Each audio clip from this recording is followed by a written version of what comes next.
Hello, Adam.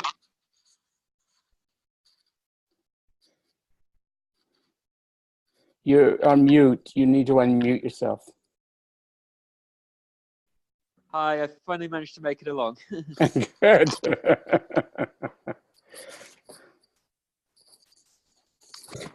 How's the conversation going? Is it just me and you so far? No, Ryan is here, but okay, great. How have the discussions been going thus far? It's been going really well. It's dense and slow. So well, I'm glad. I'm glad to hear that, because it deserves that level of exactly attention, doesn't it? It does. Yeah. You have to give it that level of attention in order to really get it. Otherwise, you're just skimming the surface, I think. Exactly, and Bateson requires a kind of slower approach to it. Great, terrific. I look forward to the discussion.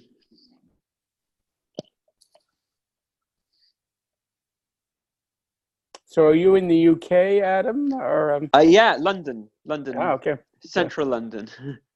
So I think that we've got 3 participants from the UK in the group right now. So trying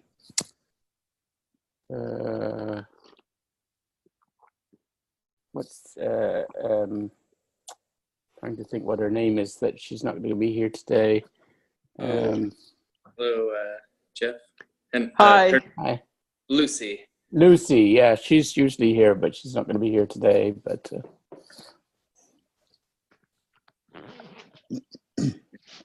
one in and one out from London. That works. Yes, yes.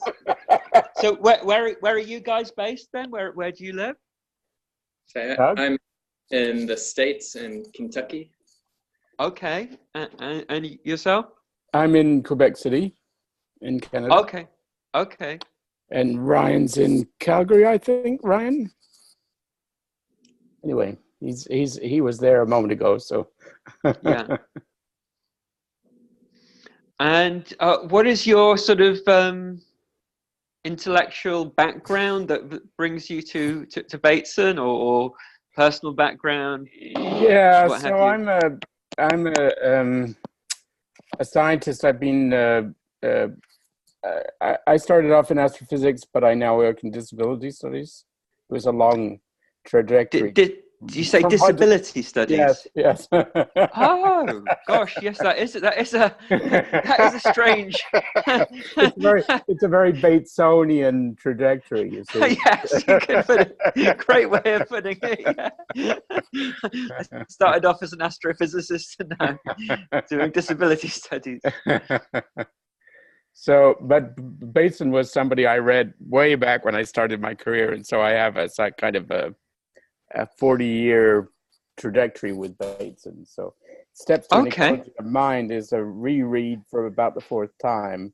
Okay. First time as a group reading, which is really quite interesting. Great.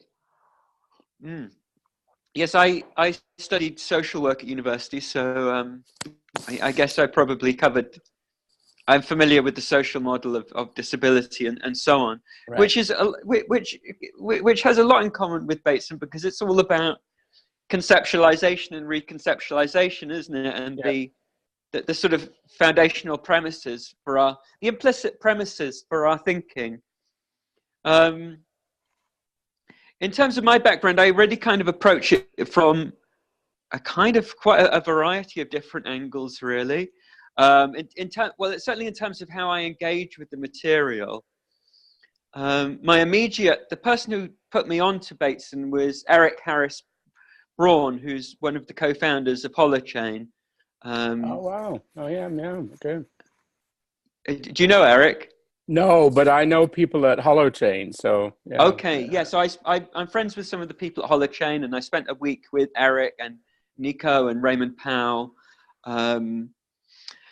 I was talking with Eric quite a bit, and I asked him, I was trying to make the most of the week that I had with him and get a sense of his intellectual influences. And he said he'd been influenced by the founding cyberneticists, and he mentioned Gregory Bateson as among them. So yeah, that's what put me onto Bateson. But in terms of the way that the way that I relate to it, it corresponds. Yeah, it overlaps with many of my interests. It overlaps quite a lot with my political interests, because one of the things that I've been very active in since 2012, and still to some extent active in, is Palestinian rights activism, and looking at media bias with respect to this specific issue, but obviously it broadens out to media bias in general, and the way in which that works. And obviously there's people like Noam Chomsky who have written a great deal about that. I haven't actually read much of what Noam Chomsky has said, but what you find is that a lot of, well, if in terms of political news commentary, a lot of the lies are implicit rather than explicit. They just frame their question in a way that presupposes the answer. So so I see I've mainly just been reading the Metalogue so far.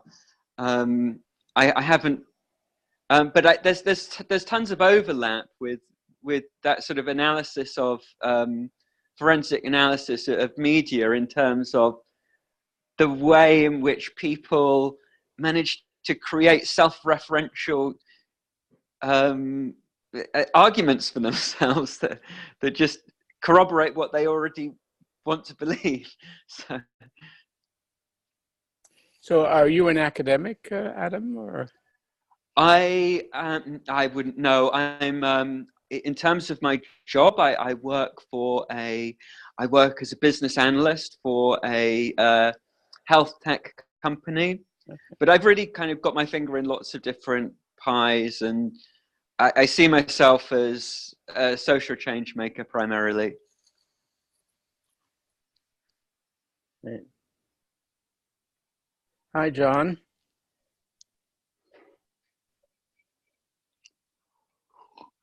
You're muted, John. Good morning, everyone. Have we started yet? We're so kind of, because Adam's new, so we were sort of chatting about a little bit his interest and why he's interested in Bateson and some of his background, and so, yeah. Ryan, are you ready to go to get started today?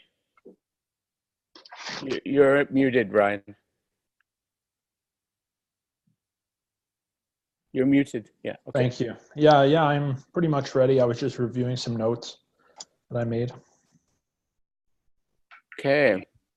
So we've started to move the animation for the different meetings around. So Ryan has taken on the job of animating today's session, and I think Johnny did it last week, and Doug signed in for next week. Is that right, Doug? Did we say that?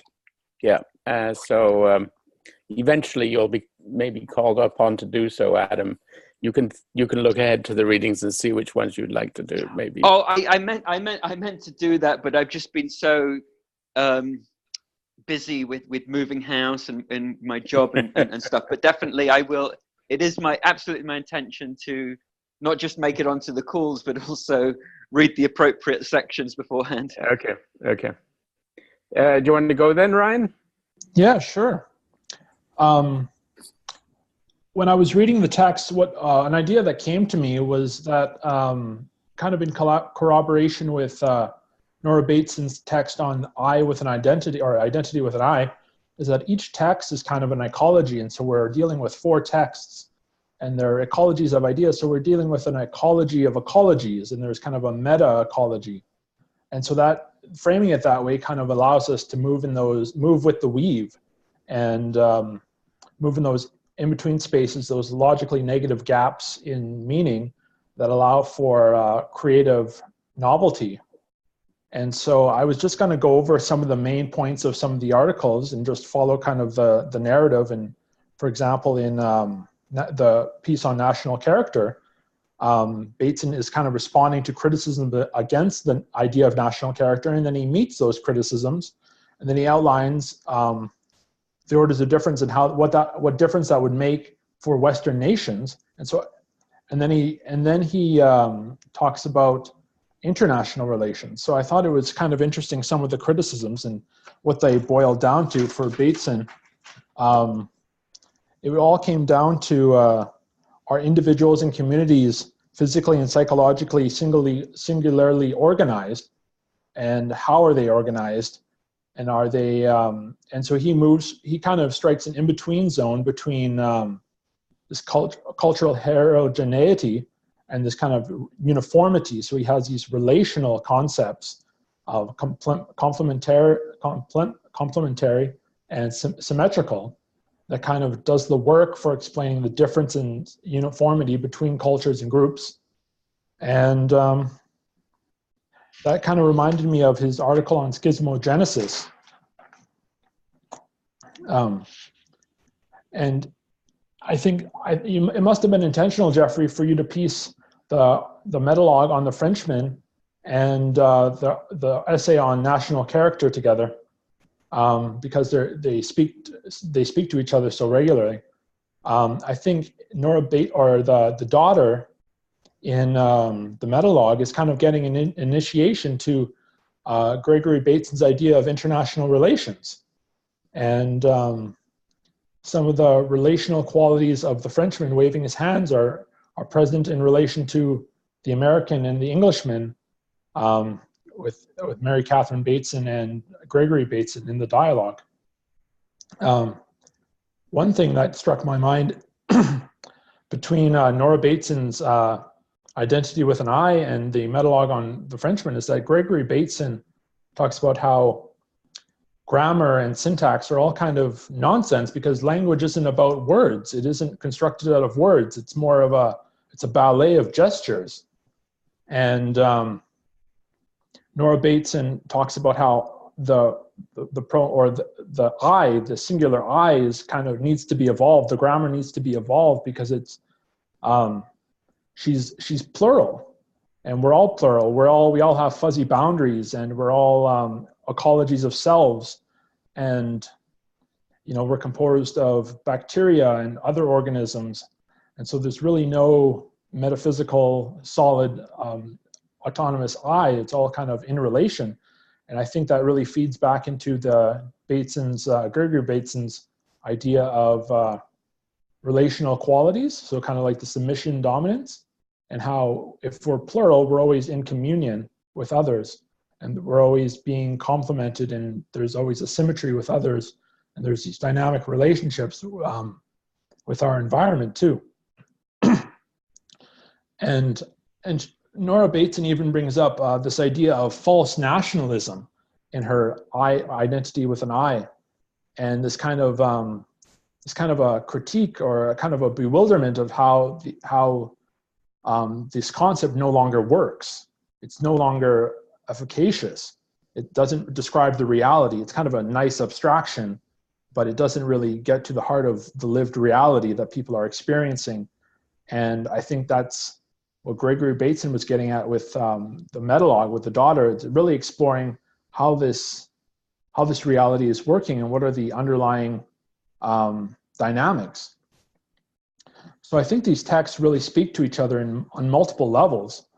And I'd be interested to know what you guys made out of these texts, and what connections you saw between them, and also how I guess we're a few sessions into this reading group, and how it's impacting your way of thinking about Gregory and Nora Bateson's work. I know for myself that I'm really starting to gain this higher level thinking of abstraction, and I'm able to see greater patterns that I wasn't able to see before. So that's really been a nice change to notice, especially in reading The Smaller Arcs of Larger Circles. I find that just such a beautiful book, and it's piercing, and it's also transcendent at the same time. And I find that reading The Two Generations really kind of puts it in a living in a living dynamic, and I can really see it being breathed out, being fleshed out over time. Some of these dense ideas. And then, John, I know you were interested in telepresence that I brought up a while ago. So I did a little bit of research because I thought it would be interesting. And so telepresence is defined as your kind of absorption in this online environment and your depth of presence. And so online companies will try to make their online services conducive to telepresence because it actually increases sales. And that's what a lot of the initial research was when it first came out. And but it also helps with memory and engagement. And I think it has a lot to do with immersion and absorptive capacity. And I think in a way, the Bateson's work is very engrossing and you need to be immersed in it, and you need to kind of enter the weave, because I think there's a couple ways of looking at the weave. You can kind of trace the weave and see how it's working, or you can take the path of the weave itself and kind of do the thought experiment and kind of go along with it. And so I think that there's kind of an immersive quality to the writing, and there's a way to be absorbed in it that's really kind of fruitful and engaging. And so I think it's kind of interesting how we're online experiencing this telepresence with this really engaging, engrossing work.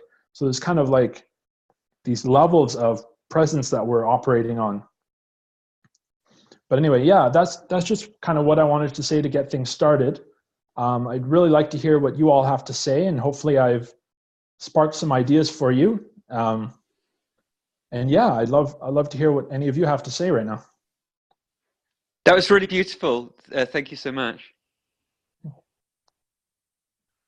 I agree. That was a lovely way to look at this as a weave. I think, Doug, you may have mentioned on the forum this idea of the weave as well.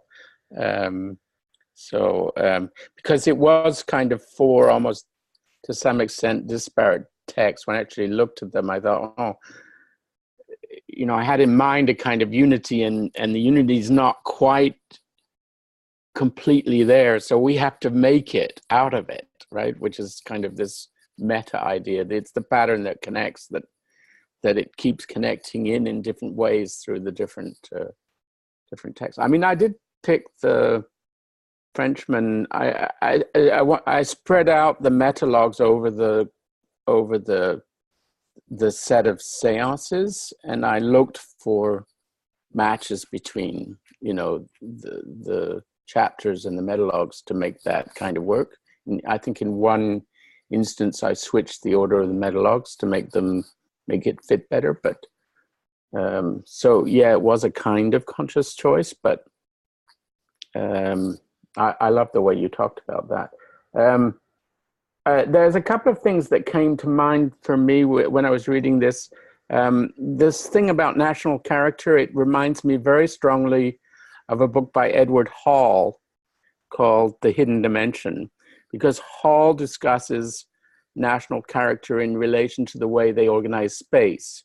So in his book, he discusses what the differences are between the way the English organize space, the French organize space, the Americans, and the Japanese. I think those were the four main ones that he looked at. So it's a different perspective from Bateson's, which is more interested in these sort of cultural polarities, or he's careful not to say they're polarities because they have these ternary relations and other relations as well. But so it's a somewhat different cut, but I think it was interesting to compare it with Hall's analysis. Hall looks at the way that the French space is organized as center periphery. So if you've ever driven through France, you can't drive from one location arbitrary to another. You have to drive into a center and then out of a center. You can't do it across. You can't easily do it across away from the center. So to get through Paris, you can't cut across an arc on the edge of Paris. You have to drive into the middle of Paris and then drive out on the other side. There's no easy way to go through it without doing that. So the French have this center radial kind of space. The English have a village kind of space. So London is a collection of villages. I mean, originally. So and the village structure is still present in London. So you have this kind of structure in England, and then Japanese is this idea that that the spaces are about, they're center and periphery, but they're somehow inverted with regard to the French. So it's the spaces, it's the empty spaces that matter in Japan rather than the filled spaces. And everything is designed around aggregates and emptiness. So it's an interesting comparison, I thought. Another thing that came to mind, and it's been coming up to me constantly as I'm rereading Bates' Steps to an Ecology of Mind, so is in Mind and Nature. So Mind and Nature was a book that he wrote later. I mean, Steps to an Ecology of Mind is a collection of essays from his different scientific writings published in many different places. And after he wrote and published Steps to an Ecology of Mind as a collection, he then wrote a kind of popular version, trying to get the same ideas, but Steps to an Ecology of Mind isn't an easy text to read because it's filled with scientific papers that are organized in a scientific way and not for the general public. And so he wrote Mind and Nature in order to try and take the same arguments but bring it to a general public. And so much of the discussion that's in Steps to an Ecology of Mind is also in Mind and Nature, but it's organized in a much more argument, a single argument kind of structure. And in Mind and Nature, there's a section where he talks about the problem of how do you determine the boundary of an individual. So, and the discussion is about a person who's cutting a tree. So a man who's cutting a tree. So does the individual stop with the skin of the person who's cutting? Does it include the axe? Is the axe part of the person? Is the tree part of the person? Where do you draw the line between where the individual stops and where the environment is? So it's a very interesting discussion, and obviously very relevant just as much to today and to this idea of we. So the I in that identity issues, the we in so if we're not an I, we're we, then the way one thinks about this problem is very different than if we're an I. So anyway, so maybe I'm just going to stop there, but there was just a few riffs off what you were saying, Ryan.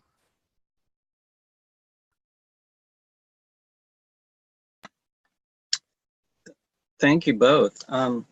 Both of you have stimulated my thinking a great deal. You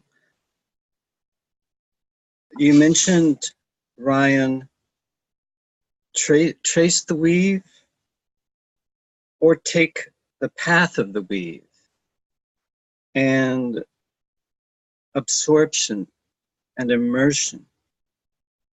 And I say yes to all of that.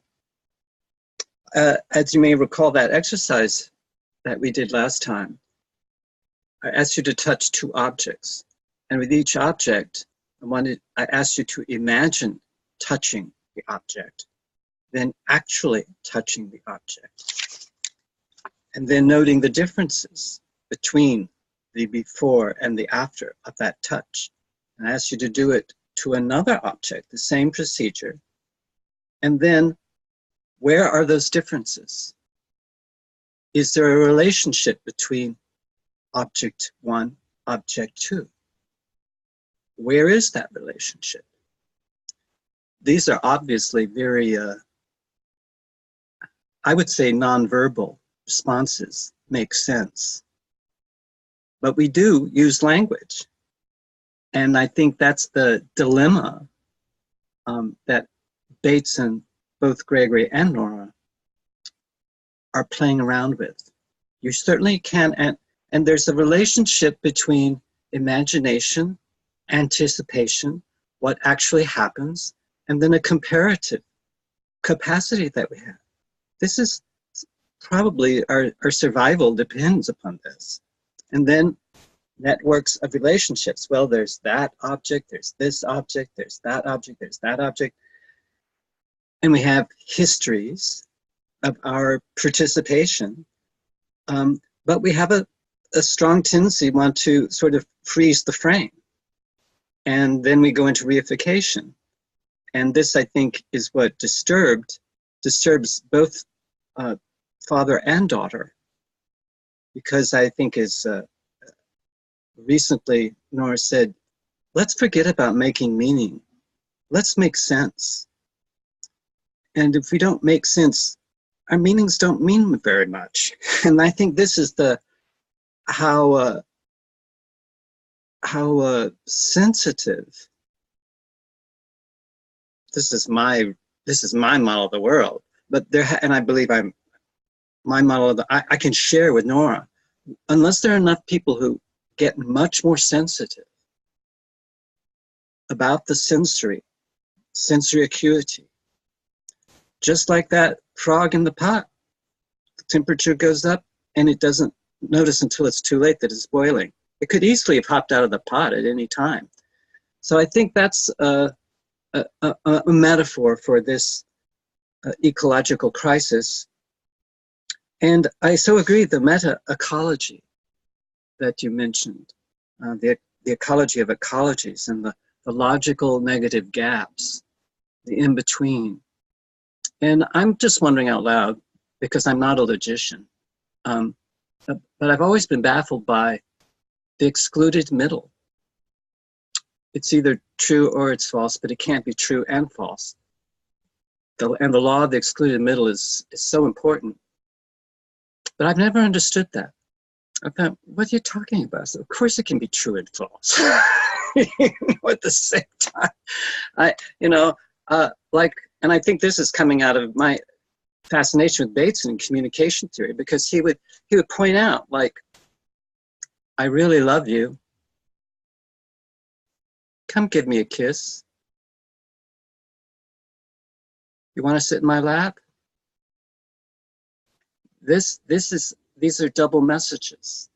To make sense of this message is not going to be easy, because there's two opposing messages played at the same time. I love you.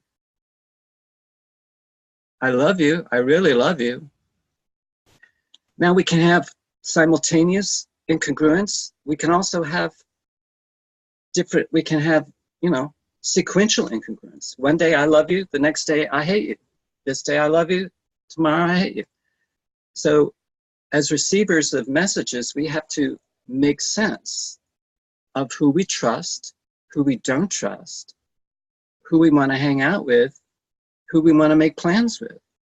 And, our sensory acuity is usually not something in our conscious awareness. So we're responding to the liminal zones. And the liminal zones lets us know very often, I don't know why, but I just don't trust this guy. And I think these are the kinds of areas that are very fuzzy that both Nora and Gregory pay exquisite attention to. And quite frankly, I was like, it can save your life. Because I was in a system, a tremendously pathological system. Since I was born, I was raised in the Deep South in the 50s. During, beginning of the racism, people were being lynched in my neighborhood. I lived in Tuscaloosa, Alabama, first 3 years of my life. It was a small town. Everybody, if you did not participate in that, you knew people who did. So I was surrounded by pathological communication. And later, when I came out as a gay person, I had to be exquisitely sensitive to when to disclose information and to whom. And of course, this can become a talent. It also can drive you nuts if you're not able to differentiate and take a meta or pick up on the para message. There's the message, And then there's the other message. And it's verbal and it's nonverbal. And it has a kind of rhythm and a shape. So those are my initial responses. And when we do this at a global level, looking at nation states, I think we get into all kinds of quandaries. And I think he's very, very humble about this. I think he mentions even, you know, I'm going into, this is necessarily very abstract and theoretical rather than empirical, but it's just about the best we can do. And he mentions, I just wanted to quote one thing that I thought was fascinating, because I live in New York City. And he says, suppose we attempt to analyze all the motifs of relationship between individuals and groups in such a community as New York City. If we did not end in the madhouse long before we completed our study, we should arrive at a picture of common character that would be almost infinitely complex, certainly that would contain more fine differentiations than the human psyche is capable of resolving within itself. At this point then, both we and the individuals we are studying are forced to take a shortcut. So I think he's admitting, you know, he's taking some shortcuts here. But that's the only thing we can do. Our models are going to be streamlined, and our models are going to delete a great deal that may later become significant, because we'll look at our models and say, oh, we left this out. And so there's more that I would like to share, but something fascinating. Well, I'll press the pause button and let others speak, but I think there's a something that, well, no, I'll pause. It's just too big a topic right now. I'll have to get into the weave of this group today and allow myself to become immersed, and rather than just trace the pattern, I'm going to follow the path. So thank you. Thank you so much. That was so beautiful. Can I ask that everyone give their names so I can learn for everyone's names? Oh, what's happened? I can't hear you. Do you see the screen? There's a name in the box. I'm John. Oh yeah. Thank you. That's brilliant. Hi, Adam. Thank you. Welcome. Thank you for the tip. Hi. I'm Geoffrey. I'm not Cosmo's host. I'm Geoffrey. So. And I'm Douglas, or Doug. Doug is shorter, obviously. And brilliant. I'm glad you're here, Adam. I wanted thank you. To quickly note for you, you mentioned not doing the reading. I've read all of the Metalogue, so I've read Wire French. I just haven't got round to, I haven't read the rest. And I just wanted to point out that it's not really necessary to do the reading. I'm one that can do the reading and extract almost nothing from it, especially Gregory Bateson right now. He's going past my mental capacity in certain ways. So the morale and character, although I understood it while I was reading, when I tried to look back on it, I do better with something like Ryan's introduction. Provides more information, and like he's saying, he loosely tied in the other three readings. And I don't have much of an initial statement other than when Geoffrey mentioned Edward Hall in comparison with Gregory Bateson, along with the Paris driving through the center, and maybe the village English driving techniques, and then the Japanese, they're looking for a empty space on the highway, perhaps. Here in the States, we have bypasses, seem to be very common wherever you are, that are business bypasses, which may speak to our national identity in a certain sense. At least that was my first thought. So there's the center of the city, and it's very easy just to carry on with your individual car business and not see what's right there in front of you, because you're too busy with the business route, whatever it may be. So I see that as perhaps part of America's problem, unable to get to the center of things, and everybody is driving in their own vehicle. But I have quite a bit to say, and I don't know how it all ties in. On language, I've mentioned before that my in-laws are now living within my house. There's a language divide. They're from the Philippines and speak very little English. I speak very little the Filipino language, Tagalog. But I had the chance, I think Geoffrey mentioned the relationship of the tree and the individual, perhaps cutting down the tree. I can't remember what you were saying, but my grandfather and I, or my in-law, my father-in-law, and I have been going out into the backyard. It's a pretty spacious backyard we have, and chopping up wood or cutting down already fallen trees. And there's no communication between us other than kind of a look and a nod, maybe a word that we remember in each other's language. But the communication language is not occurring, or verbal language is not occurring. But there's so much going on in the speaking, the way he holds this chainsaw, and how he's teaching me how to kind of enter into the tree at a certain way that I hadn't known before. When I was trying my own personal, we have a potbelly stove, so during these frigid times we're keeping warm by the fire there. So we're cutting down a little bit more of or trimming up the deadfall in the forest in our backyard. And I've always been interested in the communication that goes beyond the spoken word. And there's so many dynamics there that I appreciate that within communication, the relationship he has with the tree is interesting to me. It's something I pick up on just by observing what he's doing. It's almost an expertise of some sort.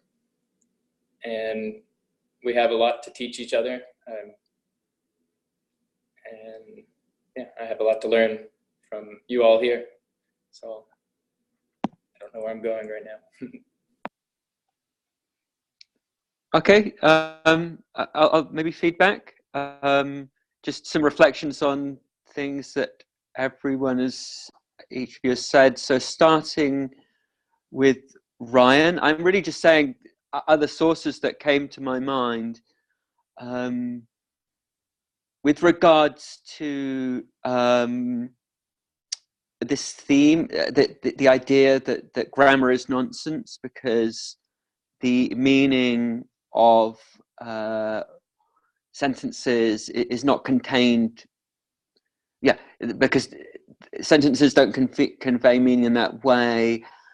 Arthur Koestler makes a lot of points along those lines in his book Ghost in the Machine. With regards to the lack of a distinct self with a distinct identity, that reminds me of a very beautiful section towards the end of my very, very favorite novel, Resurrection by Leo Tolstoy, which is a beautiful, beautiful novel in which he about redemption, about a young man who's leading a very desolate life, and then he sees a woman who he slept with as a young man without thinking about the consequences that it would have for her, and made her pregnant, and she's just about to be sentenced, and it completely changes his life, and he goes on a mission to try and rescue her.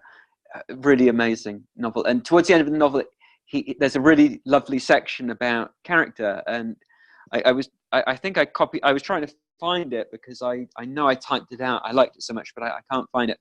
But it's along the lines of, we tend to think about character as though it's personal characteristics as though they're fixed for all time, but actually personal characteristics are more like a river. You know, people are more like rivers than things, and anything that you say about someone, that they're good or that they're kind, generous, mean, spirited, you'll find contradictions. You know, you'll find that the opposite is true of them on occasions, and yeah, he expresses it much more beautifully than that, obviously, but that's the general point that he's making. Very beautiful book. Really recommend that novel. Then moving on to Geoffrey. Yeah, just with respect to the way that London is the history of London. Yeah, it's made up of 33 boroughs, and they all each have their own local authorities. So some of the services are centralized, and some of them are some of the things are organized at local authority level. And I'm actually, interestingly enough, I'm having to study this as part of my job, analysing health and social care in London. So I may be able to offer some more analogies using London at a later point. So then moving on to John, couple of points that I picked up on were, I just thought with regards to the law of the excluded middle, I always think with that type of thing, you have to give examples, because whether or not it's accurate or inaccurate, it really depends upon how it's being applied. And then with regards to the issue of how whenever we say all of our models are inaccurate, I don't know if you're familiar with Ken Wilber. One of Ken Wilber's concept is the concept of orienting generalizations. So he says that, you know, in order to speak about things at a meta level, we have to give ourselves permission to generalize to some extent. Otherwise we just can't talk about things in that way. You know, otherwise we're unnecessarily restricting ourselves. So we have to give ourselves permission to generalize on occasions. I think I find that concept of orienting generalizations a very useful one. And then finally, with regards to yourself, Douglas, I suppose one of the things that came to my mind was the theme of explicit knowledge and explicit knowledge, and the relationship between the two, which is something that I would like to understand more, but I know it's something that certain authors have written about, and I think it's a very interesting area of inquiry that relates to what you were discussing. So that's me. Adam, I think you're the first person I've ever met who loves resurrection as much as I do. So. oh wow! High five to that. Yeah, it's a great novel. It is an awesome book. I agree. Adam, I think you were going meta to the group, and I think that's great. But I believe you talked about the law of the excluded middle and the need for examples. I thought I gave you an example. I love you. That is true and false at the same time. So that's the example I was offering. It may have been a poor example for you. It may have been vague and fuzzy and confusing, because it is vague, fuzzy, and confusing. And that's what I think Bateson was pointing out, that we need to abandon classical logic. And the law of the excluded middle makes no sense, except in certain kinds of logical formulas, which we, syllogisms we've inherited from Aristotle, which most logicians have rejected. And there's paraconsistent logic and intuitive logic and many different kinds of logics now that I think, recognize that this ancient taboo is no longer applicable in the worlds we live in. And, you know, I think this is later on in this book, which I've already read, so I'm feeding forward and feeding backward at the same time. And also I was drawing from the history of this particular group. Of course, you're just joining this group, and this is great that you're already so adept at taking a meta perspective. But I'm just pointing that out because that's a difference. What you picked up on in my communication and what I intended my communication and how we make sense of one another's communication in this particular medium. And you know, you're asking, well, what is everyone's name? I mean, that's a really good question. It's pretty sensory as well. So I think these are the kinds of fuzzy spaces that both Nora and Gregory are pointing out to. And when we go meta and how we go meta is you know, very, very tricky, because when we leave the sensory in order to go meta, and then we forget about the sensory, and we're going meta using categories like if then, you know, classical Aristotelian logic, we can get in a very big muddle. And I think this is what Bateson is saying. So he thought there's difference between sensory acuity and the theory of logical types, which was a big dilemma in logic generated by Russell. And he sort of, so he was looking at different kinds of theories of logic. And now I think we're in a great battlefield of which logic is the one we're going to follow. Are we going to follow the logic, you know, of faster, faster, faster, more, more, more innovation?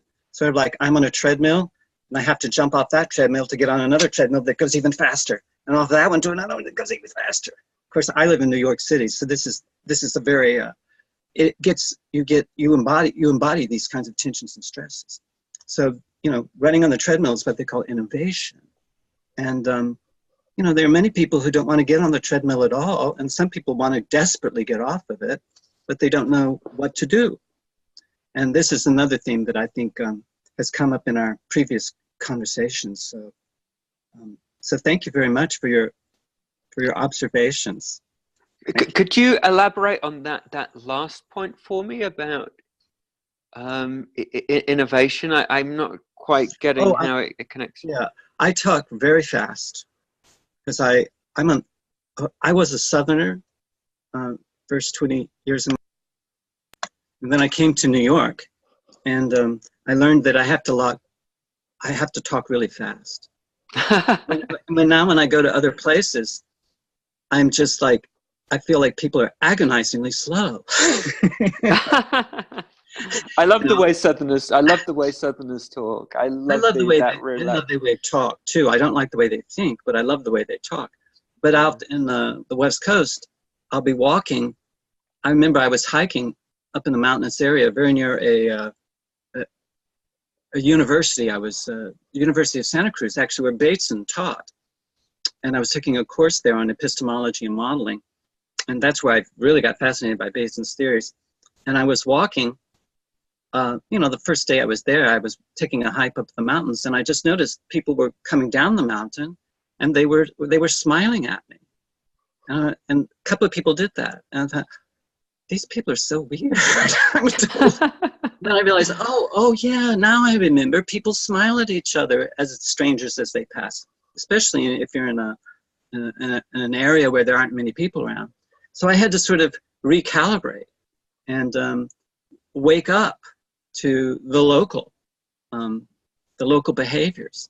And I think this is what is so tricky right now, since we're communicating in these forums where we don't share a physical environment. And we all, you know, are you in London? Where are you right now, Adam? Where are you living? Yeah, London, Golders Green, quite central. Great. Lucy is also from London. She wasn't able to be here today, but she's been here previously. And Ryan's in Canada, Geoffrey's in Canada, Doug is in Kentucky, I'm in New York. So I think the big challenge for us is how do we coordinate our rhythms so that we can make sense and then hopefully make meaning more effectively than we have been doing, especially in the political sphere.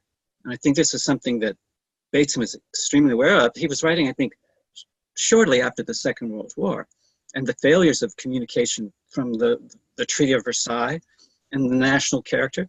But I think as I read this, it's fascinating because I think the national character of Americans has changed to some extent, so that there are other voices that have come into our political discourse. But I think Trump, for example, is an example of that old style American bravado, where we unify ourselves around a common enemy. And I believe that that particular bragging voice that I think is captured in the analysis of the American character here, I think that's being challenged by multiple voices. And I think this is reflected in Nora's very complex, and she's kind of comfortable with the multiplicity of the personal pronoun I. And she mentioned recently the Me Too movement in America. It's been sweeping the country, where the sexism and the double messages that women have endured, and men as well, and as a gay man, I've had to endure it too, where persons in power manipulate those who, in these asymmetrical relationships, they have been manipulated and actually destroy people's lives or block their ambitions to succeed. And I think she was saying about this Me Too movement, she said, yeah, I felt that all my life, and it's painful when all this comes out into the open because it's all been unsaid. And this is the kind of things, that's what a bind and a double bind is. It's the stuff that we don't talk about. And it's hidden in those liminal zones. So I'm just, and just one other thing I wanted to add, I really appreciate it that she said that, because I think that, I think the national character of this country, which I'm a member of, I don't know that I feel like I belong to this country very much, except on a few rare occasions. But I think there's a feeling of a big shift that's happening in the national character. And I imagine that would be felt by people who are living, in France and in Germany and in the UK with the Brexit exit. And it's been mentioned by Geoffrey about Quebec, the ongoing tensions there. And someone was talking about Catalonia in Spain. And look at the meltdown that's happening in Venezuela right now, and how Trump is wanting to interfere in that country.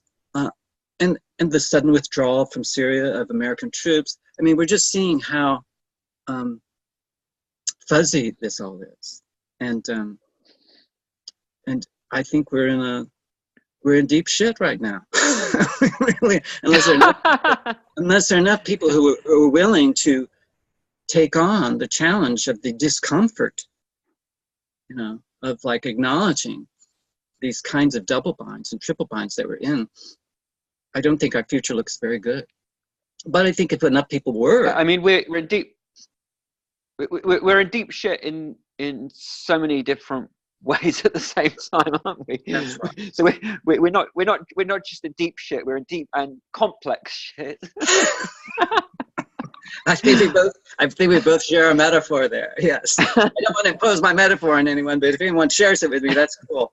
But I also want to say, I also hear the voice. To me, Nora is a flute, and to me, Bateson is a cello, a very melancholy cello.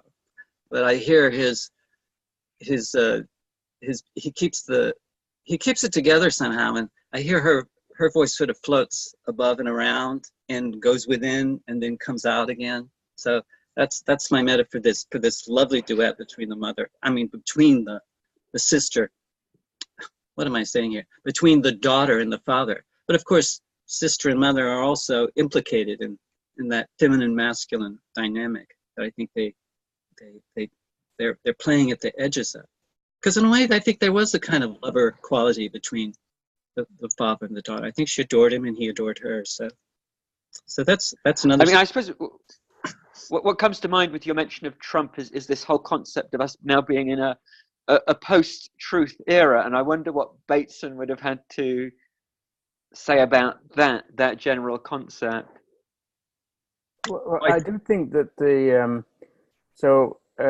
I had a number of things that I wanted to say about this, but so John, you raised the issue of alternative logics, and you also raised the issue in the previous conversation about liminal. So Nora's article on liminal leadership, which is really interesting. And Ryan, you introduced the talk today with a focus on this sort of the meta level between the different texts, and also this idea of something else is going on that's not in any of the text, but is somehow at this other level in sort of the way that the texts connect. And then this issue of the politics between all these different contexts today. So I think they're all sort of circulating around this idea of, let's call it a liminal logic, if we want to, or a liminal way of understanding. So this liminal leadership that Nora talks about in her article is, so this is a separate reference that came up on the forum that I think Doug put up, or I can't remember if it was Doug or John, on that Nora wrote an article on liminal leadership, and she's kind of suggesting that liminal leadership isn't any leader. It's the way we connect with each other to lead, in a way. So it's this idea that there's no one person, but a kind of collective sense of leadership, of emergent leadership. And Bateson's, I mean, this is clear about Steps to an Ecology of Mind. The message in Steps to an Ecology of Mind is not in any one of the texts. It's in the pattern that connects the texts. That's where the message, so this is this idea of an ecology that Nora, so it's many different ways of looking at the same things. So it's an ecology of ecologies. It's a multiple identity inside a single identity. It's a liminal identity. So all of these are different ways of looking at the same idea that I think is part of the Bateson discussion, if I could say it that way, whether I'm talking about Mary Catherine or Nora or Gregory or William for that matter, because of course William Bateson, the father of Gregory Bateson, began the conversation in a way, because his work on genetics is where Gregory Bateson got a lot of his original ideas from. So it's this 4-generational thing going on between the different Batesons that is really fascinating as well. So anyway, I think that came out coherently. I'm not sure, but that was great. Thank you. Yeah, I appreciate that, Geoffrey. I don't know if I have any sort of say-so in a response to your question on Gregory Bateson's response to the post-truth era or time that we're living in, perhaps. You might say, well, great, finally we can jump into maybe not post-truth, maybe there was never truth, and maybe people are realizing that, just as we're all saying here, there's no set definition of, well, this side is right or this side is right or whatever. So at least my response, for a brief moment, I thought about, before the election of this fella, how his disruptiveness would influence our discourse, perhaps. And it definitely has changed. I can't say for the better or even for the worse. It's definitely created an awareness of such a muddle that we're in. And so I wrote a little poem while other people were talking, but so it's the law of excluded middle neglects the muddied puddle we find ourselves in, yet we include a little liminal of beginning, end, and middle, true or false, lost when amongst friends. So right now, maybe the post-truth world discourse, there's no friend. Everyone is seeking to insert their own ideas, whether it's truthful or not. But if we consider ourselves the being amongst friends, then it's a creative response. It's not attempting to insert your, I don't know, I haven't been following along with the discourse, to be honest, for over 2 years now. I haven't watched a bit of news. So I don't know what's going on. I don't know what's being said, but I know that I don't want to listen to it because it's not what's being said here, if that makes sense. So that's a loose response. Yeah, I mean, my feelings about the post-truth era is that the level of truthfulness is being massive prior to the post-truth era is being massively exaggerated. What we have is a pseudo truth era. You know, Trump isn't even bothering with the pseudo part of making the impression of being truthful. He's doing in that regard. He's distinctly more honest than, you know, his predecessors. But not that I celebrate that, because he's doing away with any kind of standards whatsoever at the same time.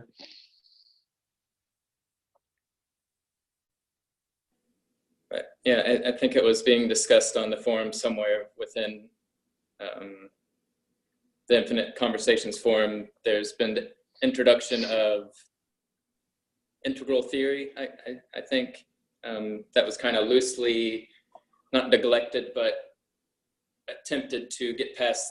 A lot of individuals had been within the Ken Wilber integral scene, and they desired to step out of that and seek new metaphors. And so there's terms such as post-metaphysics, post this and that, and many individuals are responding saying, well, there's not really ever been something after, because there's never really anything defined before.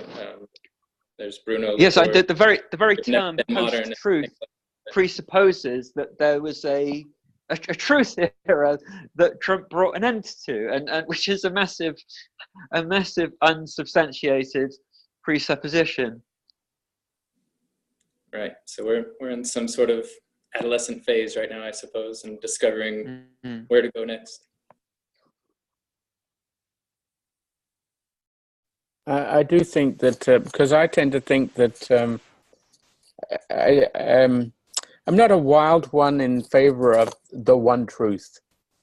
You know, I mean, it tends to be the monotheistic religions tend to hammer that one down people's throats. And so I'm allergic to this idea of a one truth, you know. So in my writings, I try and play with multiple truths. You know, so I mean, my characters have different perceptions of what's going on, and so that's kind of multiple truths. But I try and make my writing in such a way that you can't tell which of those characters' truths is the right one, and that, I think, is much closer to the real world.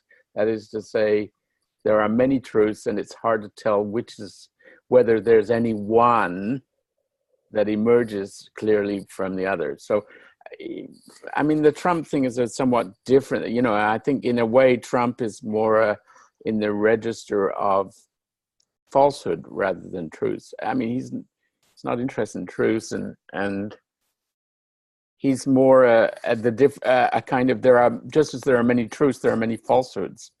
And Trump is in the world of the many falsehoods, and the rest of us are in the world of the many truths.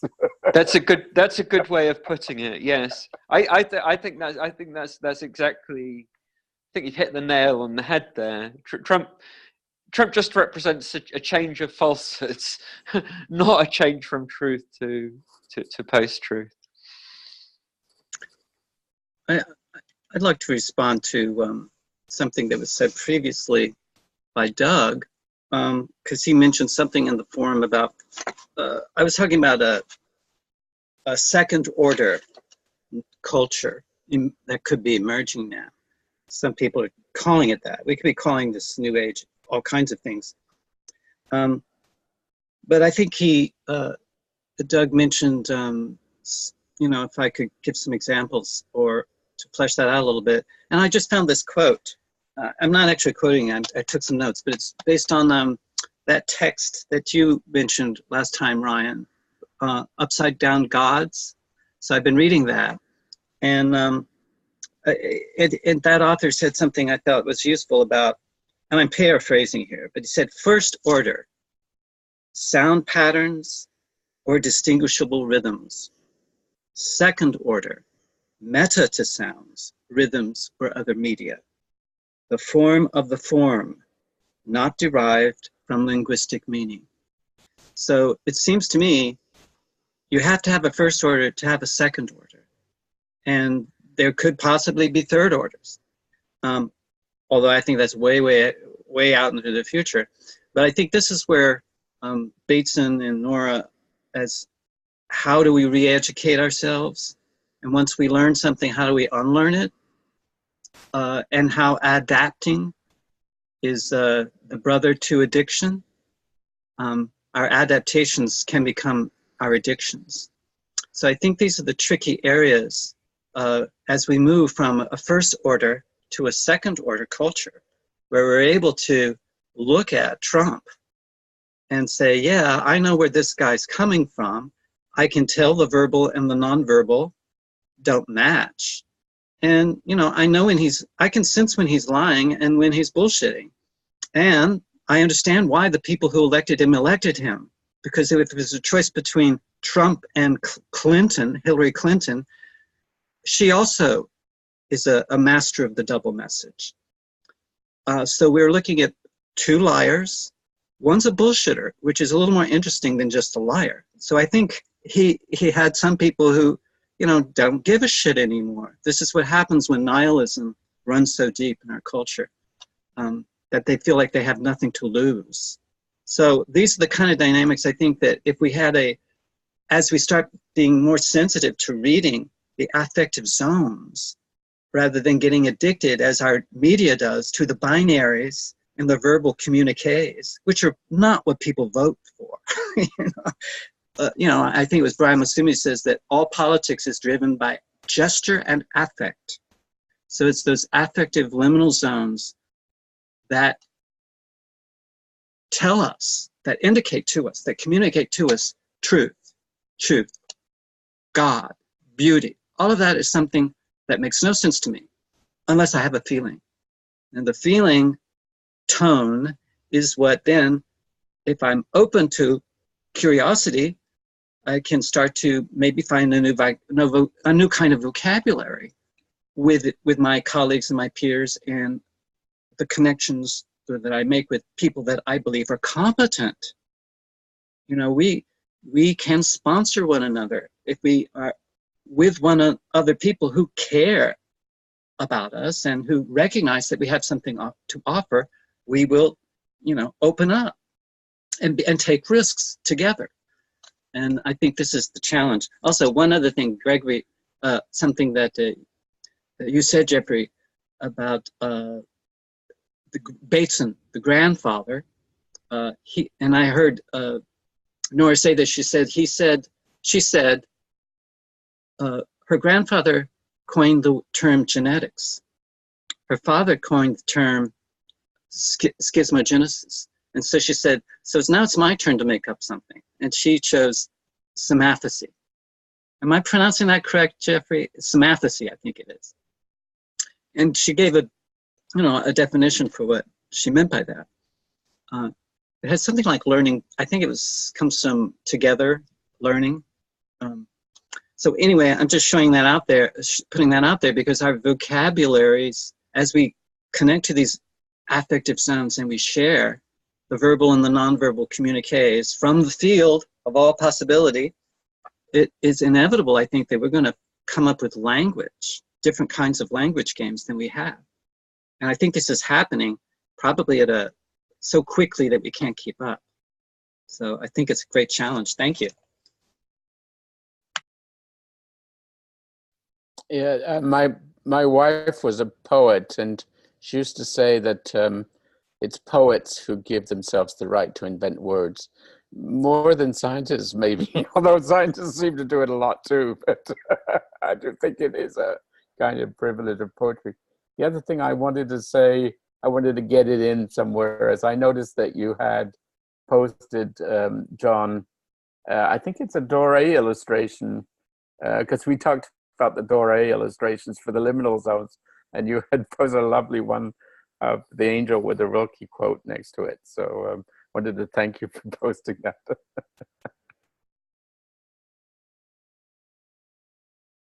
I just wanted to mention a couple things.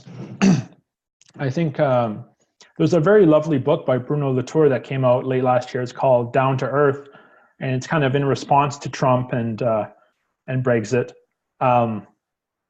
He thinks that you know, there's this old political logic about the right and the left, and kind of the progress towards the future, and then holding on to tradition in the past and going further into the past. And he said that logic's kind of been disturbed, and there's kind of like a perpendicular angle that's kind of crossed the path of the old angle, and the polarity is extraterrestrial. So Trump's kind of out of this world. He's not connecting with the ecological disasters that we're facing, and he's not really down to earth in the sense of what are the practical realities people are facing, and from day-to-day lives and the challenges they're facing. And it's at this time when we're entering the Anthropocene, and it's becoming our whole geological era is defined by our impact on the environment. And Trump is kind of dissociating from all of that. He's not centering the attention where it deserves to be. And so there's a logic of extraterrestrial or out of this worldness, and then this terrestrialness. And Bruno Latour thinks that the answer to the current predicament is to be grounded in the earth and to come down to earth and realize that we have practical struggles that need to be resolved and addressed. And that's kind of the antidote to Trump right now, and not to get too bogged down in the affect and the gestures, but really come down to the practical earthly issues. And I think that was, and it's kind of a perpendicular angle. So it's kind of changing the nature of politics, I think. So I think there's something to that. I know in Alberta, Geoffrey mentioned before how there's historically been a separatist movement in Quebec, but actually there's also been one in Alberta. It's less pronounced, but it's resurging again. And we have a leader who's talking about equality or independence because of the oil sand money that gets distributed across Canada. And it's always been the case that there's been some Albertans that don't feel that Alberta gets a very good deal from the federal government in that regard. And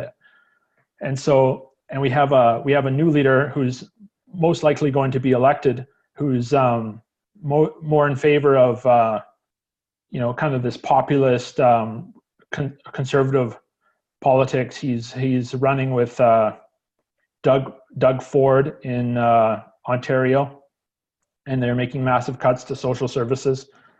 And then another thing I wanted to say was, I think it's kind of remarkable that there's 3 different countries represented in this meetup, but they're all Western nations. And I think Geoffrey mentioned how there's kind of a different relation to space amongst the Japanese compared to maybe the Americans or the British.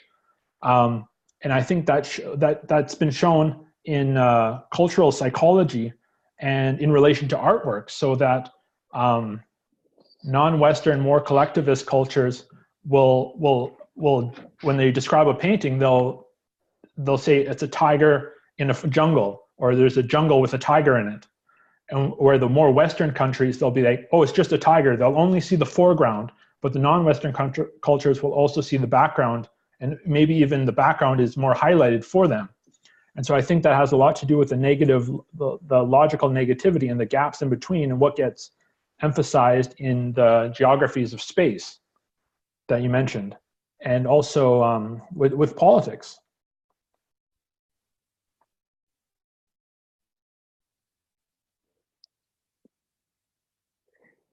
Yeah, a book that I read a few years ago was Empire of Illusion by Chris Hedges, and it very much, that the thesis of that book is, well, basically that America has constructed an empire based on fantasy and illusion, an empire in which impression counts for more than fact, and Trump is just the ultimate corroboration of Chris Hedges' thesis, you know, in many ways. It's a polemical. It's written in a polemical style, and he covers all manner of different things, from pornography to self-help to academia to business to economics. He covers all of these different areas, and shows how the illiteracy is the other thing. How you know, this emphasis on the triumph of, that's it, the triumph of Empire of Illusion, the triumph of spectacle, or something like that, and illiteracy in America and the triumph of spectacle, something like that. But well, it just sounds like it sounds like it rather mirrors the book, the Down to Earth book that you mentioned, in that it sort of highlights the problem, and the Down to Earth book presents an antidote to it.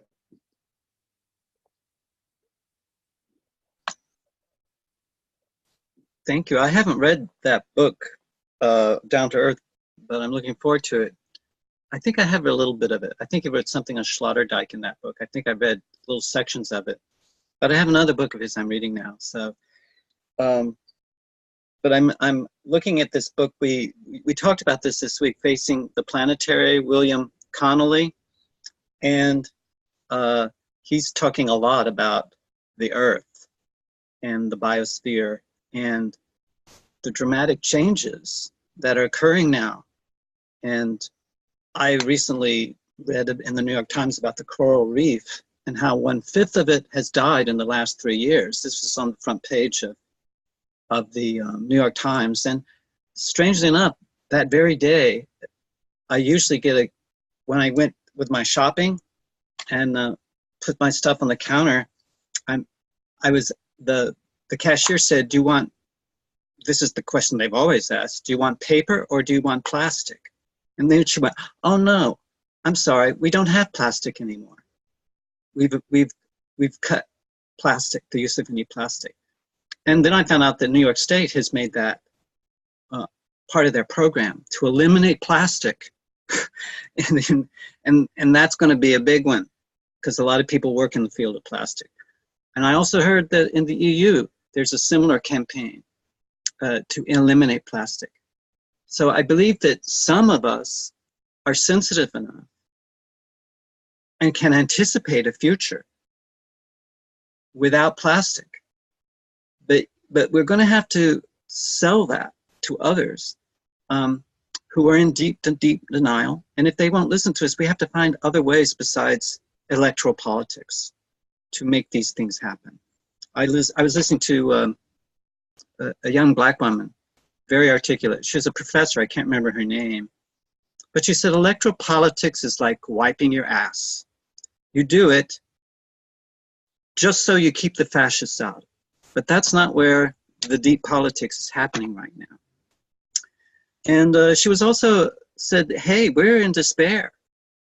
And I think Erin Manning, someone else we read, she says, you know, she's clinically depressed. And she says, but if the depressives get together, they can be extremely creative. So I also, when I mentioned William Connolly, he said that that the French Revolution, that there was not an earthquake, there was a volcano in, I think it was not Nova Scotia, Greenland or Iceland, but that it cast a large cloud over the European continent for about 2 years. And so the peasants in France, because there was this cloud, their crops did not come in. There was, you know, famine was imminent, and that was a factor in their overthrowing the King of France, Marie Antoinette, and I think it was it Louis the 14th or 15th, I can't remember. But I thought that was fascinating how he was bringing in how the earth is a character.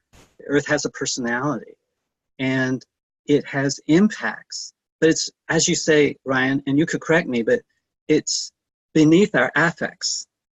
So it's not just affects and gesture. Affects and gesture may be surface of something that's deeper.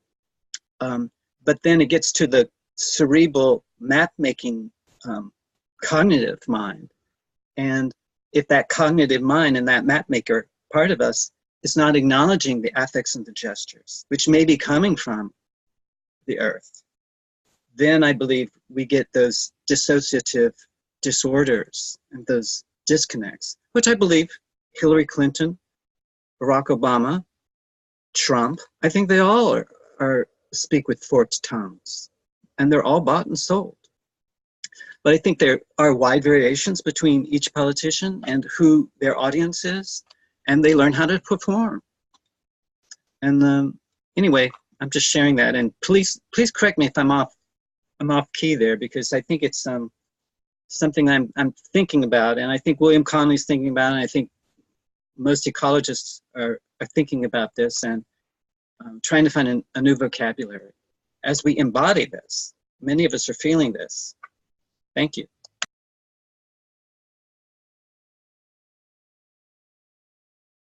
So I just want to let you know I have to leave early today, but we don't have to finish the conversation. I could pass the hosting across.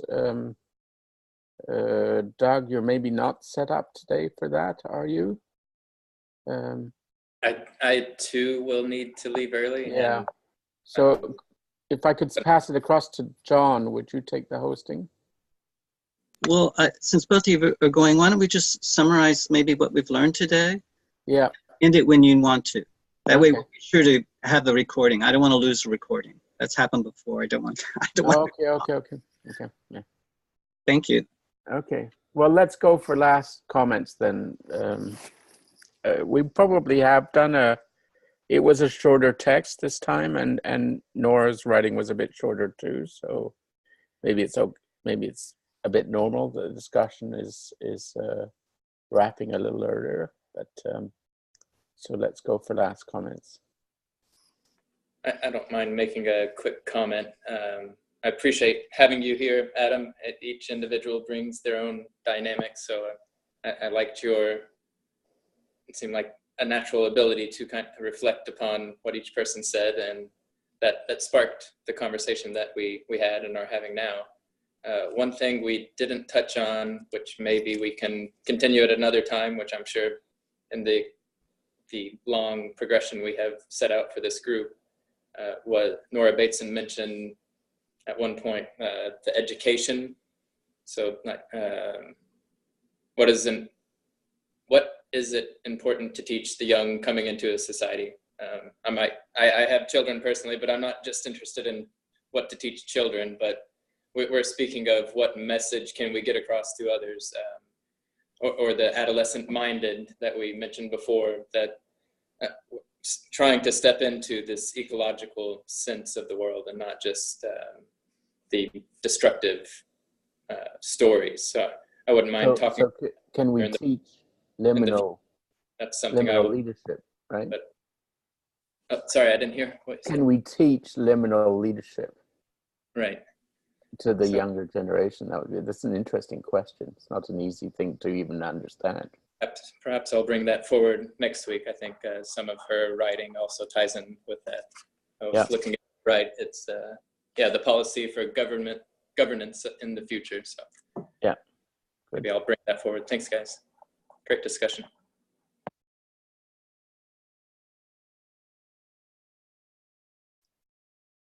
Adam, you're muted. So sorry, I need to unmute myself. I'd just like to reflect on one of the last points that John made about the power of language. I think this was with respect to the fact that the 3 generations of Batesons each invented a word. And I think that that's very, very true.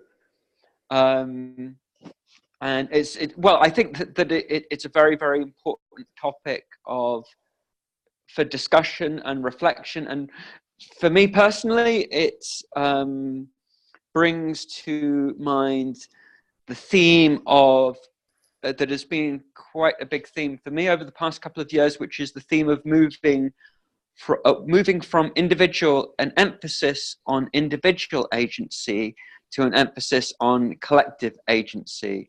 So the Western civilization, the entire educational system, the entire job market, economic system is all premised upon the assumption of underlying assumption about the importance of individual achievement, you know, and it's profoundly misguided.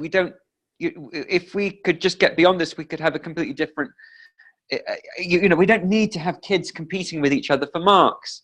And yet it's so embedded in our language. So I'm a big source of inspiration for me has been Conscious Evolution by Barbara Marx Hubbard, in which she invents a whole, where she invents a new terminology to describe what she terms co-creation, doing stuff together. And and when you start thinking in terms of these new words like synergy, syntony, synchronicity, spontaneity, not all of them are made up by her. Suprasex, everyone's favorite. When you start thinking in terms of these new concepts, it changes the way you see the world. You recognize different things. And so I think that I just think that this is a very, very important topic that John has mentioned, and something that is worthy of considerable discussion and reflection. Yeah, nicely said. I mean, another writer who introduced new words was Whitehead, right? So we all struggle a little bit with Whitehead's terms, prehension and concretions, I guess was his term. But they are profoundly interesting as terms in terms of what they refer to. So they do change how we understand the world. Yeah. Ryan, did you have some last comments you wanted to make? Yeah, I think kind of responding to John about affect and gesture, I think those are deeply related to the earth and to the body. And I think the body and the earth are deeply related. So I think it's part of Trump's politics to kind of dissociate from, like, he uses affect and gesture, but he's kind of dissociated from it. And so he's able to use it more instrumentally because he's dissociated from it. He uses it as an object when really it's a communion of subjects that he's manipulating. So I think it's deeply important, especially when we come down to earth and realize the current earthly practical predicaments we're in, the deep shit we're in.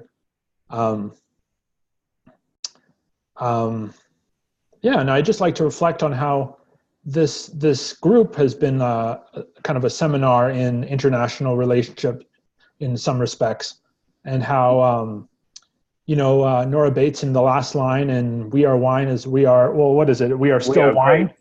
We are grapes. We're always grapes, and I think it kind of goes back to Sloterdijk and in that relationship with the mother. And Gregory Bateson even thought how that influenced the development of the individual and later on the international relationships. And so all that learning and development we do, we're still grapes at the end of it, even if all through all those transformations. I think that's really just something to keep in mind. And thank you all for participating today. And thank you, Ryan, for leading us. It was a great, I'm always inspired by what other people do as opposed to what I do. I suppose that's normal. We are inspired by the people. Just want to briefly respond to what Ryan just said about Trump. Trump understands empathy, but he doesn't feel empathy. As you say, he can understand it so that he can manipulate it. And I believe that's a very subtle kind of, if you can pick up on that, that's, I think, a real good example of taking a meta position on someone else's communiques, because he's drawing on the affective zones, and he's generating empathic responses that he understands and he can manipulate, but he doesn't feel it.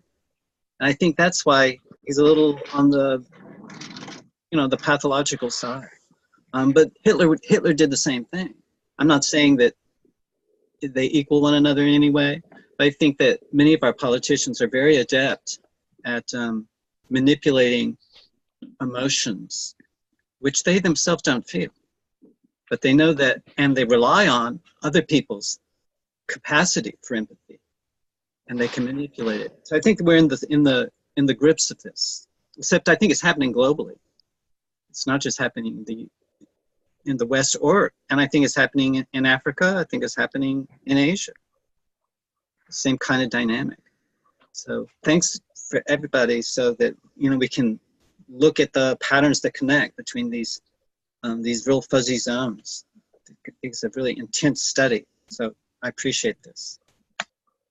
So thanks, everyone. I'm sorry to have finished it a little bit early today, but and next week we're going to be talking about Bali, which is a lovely topic, because when I read Bateson all those years ago, Gregory Bateson, I'd never been to Bali, but now I have. So I have a different perspective on it.